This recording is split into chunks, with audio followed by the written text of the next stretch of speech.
समुद्र तट पर पहुंचने के बाद हनुमान एक पर्वत के ऊपर चढ़ गए और वहां से उन्होंने लंका की ओर देखा। लंका का राज्य उन्हें दिखा, जिसके सामने एक बड़ा द्वार था और पूरा लंका सोने का बना हुआ था। हनुमान ने एक छोटे मच्छर के आकार जितना रूप धारण किया और वो द्वार से अंदर जाने लगे। उसी द्वार पर लंकिनी नामक राक्षसी रहती थी। उसने हनुमान का रास्ता रोका तो हनुमान ने एक जोर का घूंसा दिया तो नीचे जाकर गिरी। उसने डर के मारे हनुमान को हाथ जोड़ा और लंका के भीतर जाने दिया। हनुमान ने माता सीता को महल के हर जगह ढूंढा पर वह उन्हें नहीं मिली। थोड़ी देर बाद ढूंढने के बाद उन्हें एक ऐसा महल दिखाई दिया जिसमें एक छोटा सा मंदिर था, एक तुलसी का पौधा भी।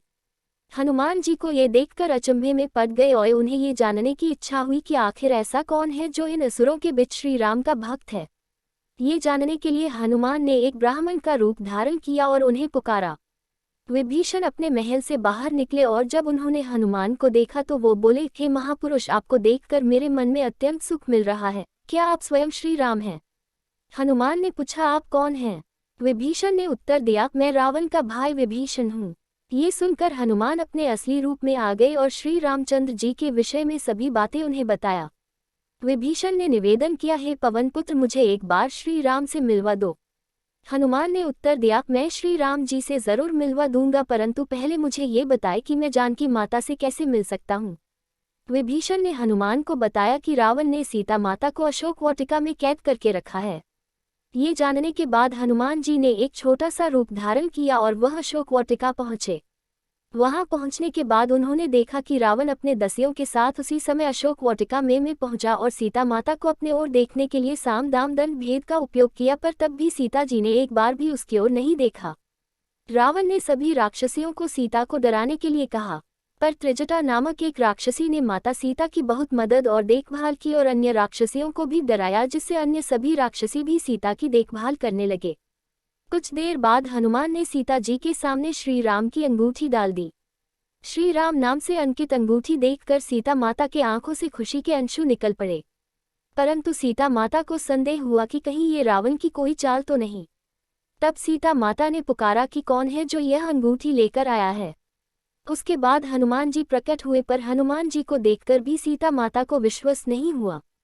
इसके बाद हनुमान जी ने मधुर वचनों के साथ रामचंद्र के गुणों का वर्णन किया और बताया कि वो श्री राम जी के दूत हैं। सीता ने व्याकुलता से श्री राम जी का हाल चाल पूछा। हनुमान जी ने उत्तर दिया, हे माते, श्री राम जी ठीक हैं और वे आपको बहुत याद करते हैं। वे बहुत जल्द ही आपको लेने आएंगे और मैं शीघ्र ही आपका संदेश श्री राम जी के पास पहुंचा दूंगा।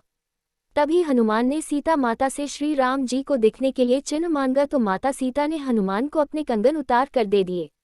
हनुमान जी को बहुत भूख लग रहा था तो हनुमान अशोक वाटिका में लगे पेड़ों के फलों को खाने लगे।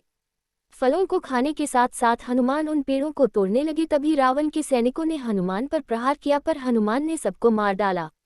जब रावण को इस बात का पता चला कि कोई बंदर अशोक वाटिका में उत्पात मचा रहा है तो उसने अपने पुत्र अक्षय कुमार को भेजा हनुमान का वध करने के लिए, पर हनुमान जी ने उसे क्षण भर में ऊपर पहुंचा दिया। कुछ देर बाद जब रावण को अपने पुत्र की मृत्यु का पता चला, वह बहुत ज्यादा क्रोधित हुआ। उसके बाद रावण ने अपने ज्येष्ठ पुत्र मेघनाद को भेजा। हनुमान के साथ मेघनाद का बहुत ज्यादा युद्ध हुआ, पर कुछ ना कर पाने के बाद मेघनाद ने ब्रह्मास्त्र चला दिया। ब्रह्मास्त्र का सम्मान करते हुए हनुमान स्वयं बंधक बन गए। हनुमान को रावण की सभा में लाया गया। रावण हनुमान को देखकर हंसा और फिर क्रोधित होकर उसने प्रश्न किया, रे वानर, तूने किस कारण अशोक वाटिका को तहस नहस कर दिया? तूने किस कारण से मेरे सैनिकों और पुत्र का वध कर दिया? क्या तुझे अपने प्राण जाने का डर नहीं है? ये सुनकर हनुमान ने कहा, हे रावण, जिसने महान शिव धनुष को पल भर में तोड़ डाला, जिसने खर, दूषण, त्रिशिरा और बाली को मार गिराया, जिसकी प्रिय पत्नी का तुमने अपहरण किया, मैं उन्हीं का दूत हूँ। मुझे भूख लग रहा था इसलिए मैंने फल खाए और तुम्हारे राक्षसों ने मुझे खाने नहीं दिया, इसलिए मैंने उन्हें मार डाला। अभी भी समय है, सीता माता को श्री राम को सौंप दो और क्षमा मांग लो। रावण हनुमान की बात सुनकर हंसने लगा और बोला, रे दुष्ट, तेरी मृत्यु तेरे सिर पर है। ऐसा कहकर रावण ने अपने मंत्रियों को हनुमान को मार डालने का आदेश दिया। ये सुनकर सभी मंत्री हनुमान को मारने दौड़े। तभी विभीषण वहां आ पहुंचे और बोले, रुको, दूत को मारना सही नहीं होगा, यह नीति के विरुद्ध है। कोई और भयानक दंड देना चाहिए। सभी ने कहा, बंदर का पूंछ उसको सबसे प्यारा होता है, क्यों ना तेल में कपड़ा डूबा कर इसकी पूंछ में बंद कर आग लगा दिया जाए। हनुमान की पूंछ पर तेल वाला कपा बंद कर आग लगा दिया गया। जैसे ही पूंछ में आग लगी, हनुमान जी बंधन मुक्त होकर एक छत से दूसरे में कूदते गए और पूरी सोने की लंका में आग लगा के समुद्र की ओर चले गए और वहां अपनी पूंछ पर लगी आग को बुझा दिया। वहां से सीधे हनुमान जी श्री राम के पास लौटे और वहां उन्होंने श्री राम को सीता माता के विषय में बताया और उनके कंगन भी दिखाए। सीता माता के निशानी को देखकर श्री राम भावुक हो गए। अब श्री राम और वानर सेना की चिंता का विषय था कैसे पूरी सेना समुद्र के दूसरे ओर जा सकेंगे। श्री राम जी ने समुद्र से निवेदन किया कि वे रास्ता दे ताकि उनकी सेना समुद्र पार कर सके, परंतु कई बार कहने पर भी समुद्र ने उनकी बात नहीं मानी। तब राम ने लक्ष्मण से धनुष मांगा और अग्निबाण को समुद्र पर साधा जिससे कि पानी सूख जाए और वे आगे बढ़ सकें। जैसे ही श्री राम ने ऐसा किया, समुद्र देव डरते हुए प्रकट हुए और श्री राम से माफी मांगी और कहा, हे नाथ, ऐसा ना करें, आपके इस बाण से मेरे में रहते वाले सभी मछलियां और जीवित प्राणी का अंत हो जाएगा। श्री राम ने कहा, हे समुद्र देव, हमें ये बताएं कि मेरी यह विशाल सेना इस समुद्र को कैसे पार कर सकते हैं। समुद्र देव ने उत्तर दिया, हे रघुनंदन राम, आपकी सेना में 2 वानर हैं, नल और नील, उनके स्पर्श करके किसी भी बड़े से बड़े चीज को पानी में तैरा सकते हैं। ये कहकर समुद्र देव चले गए। उनकी सलाह के अनुसार नल और नील ने पत्थर पर श्री राम के नाम लिखकर समुद्र में फेंक के देखा तो पत्थर तैरने लगा।